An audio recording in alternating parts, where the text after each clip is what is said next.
Hey there, welcome back to Vital Vibes. So today's topic is too much short and quick. तर Bell's palsy या condition बद्दल आज आपण जाणून घेणार आहोत.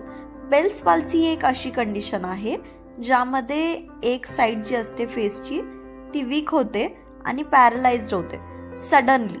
का होते? कारण की फेशियल नर्व जी असते, जी मसल्सना कंट्रोल करते फेसच्या, ती इन्फ्लाम्ड होते, ती सुजते. त्यामुळे टेम्पररी हे होऊ शकतं. तर मोस्ट पीपल जे फेस करतात बेल्स पाल्सी और फेशियल पाल्सी ते रिकवर होतात फ्यू वीक्स टू मंथ्समध्ये. तर डेफिनेशनमध्ये बघायला गेलं तर बेल्स पाल्सी ही एक अशी कंडिशन आहे in which there is sudden weakness or paralysis of facial muscles on one side of the face. It's actually caused by inflammation of the facial nerve, and the exact reason for this inflammation is not always clear. Causes can be viral infections, immune system problems, stress, injury, infections. So Bell's palsy can be caused due to virus like herpes simplex virus, which causes cold sores. It is the most common cause. Sometimes the immune system may attack the facial nerve. Stress and injury may trigger Bell's palsy, and many other conditions like flu can also lead to Bell's palsy. Age also matters. Although no age is exempt, but the peak incidence of Bell's palsy is in third or fourth decade. Both sexes are equally affected. आणि vasospasm of blood vessels of facial nerve is likely the cause. Allergy can also be the cause. Diabetes, severe hypertension, last trimester of pregnancy, dental anesthesia, exposure to cold, edema, subsequent compression of nerve can be the cause. Idiopathic, most often the cause cannot be detected. So clinical features किंवा signs काय असतात Bell's पाल्सीचे? तर Bell's पाल्सीमध्ये mostly sudden onset असतो, sudden weakness किंवा paralysis असतं एका साईडचं फेसच्या. ड्रुपिंग ऑफ आयलिड असतं, ड्रुपिंग ऑफ माउथ असतं अफेक्टेड साईडला, deviation of angle of mouth असतं, difficulty in raising the eyebrow on the affected side. The patient cannot whistle, त्याला शिट्टी वाजवायला सांगितलं तर he cannot whistle. Loss of taste असते. त्यानंतर inability to close the I. जर डोळे बंद करायला सांगितले तर पेशंटला, तर जी अफेक्टेड साईड आहे तो डोळ्यात क्लोज होऊ शकत नाही. ड्रायनेस, इरिटेशन ऑफ आय आहे. Watery discharges also seen during the Bell's palsy. Dribbling of saliva from mouth can be seen. So how does homeopathy help in curing Bell's palsy? Let's C.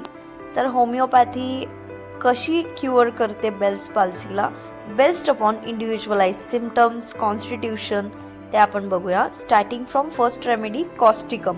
Causticum often आपण severe weakness किंवा paralysis facial मसल्सचं असेल तर use करतो. Especially जर पर्सनला difficulty असेल eyes close करायला किंवा आयब्रोज रेज करायला, तर कॉस्टिकम इफेक्टिव्ह असते.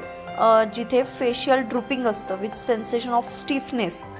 तर paralysis of one side of face, difficulty closing eyes, sensation of tightness or rigidity in the face associated with nervousness or anxiety, ह्यासाठी आपण कॉस्टिकम यूज करू शकतो. आणि often it can be helpful when there is history of trauma और emotional stress. So causticum can be given. Gelsemium पण indicated असते जेव्हा paralysis, weakness, drooping of face, trembling सोबत असतं.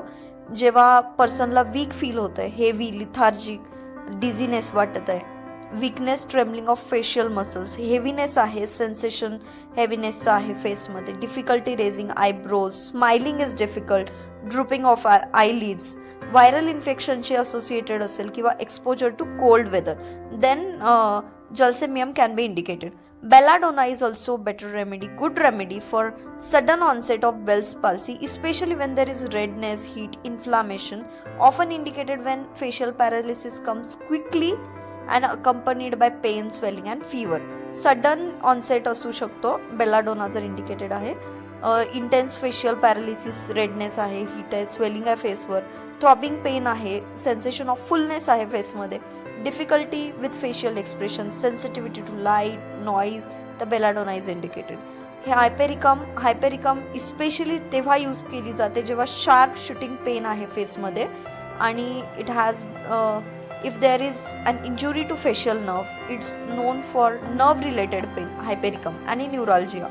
Sharp shooting pain in the face, tingling, burning sensation. Pain may radiate from affected site to other parts of the head or body and associated with injury or trauma to the face, then hypericum can be indicated. Kali bichromicum, जेव्हा paralysis thick sticky mucus in mouth और throat याशी associated असेल तेव्हा, जेव्हा sensation of pressure और heaviness आहे, thick sticky mucus आहे माउथमध्ये, फेशियल पॅरालिसिस आहे, sensation of pressure, sensation of fullness, difficult in swallowing, जेव्हा कंडिशन अशी होते की फेशियल पाल्सी कोल्ड, सायनस, सर्दीशी रिलेटेड आहे किंवा कोल्डशी रिलेटेड आहे, त्यानंतर जर पाल्सी आहे तर काली बायक्रोमिकम इंडिकेटेड असू शकते. There are many other remedies which can prove magic.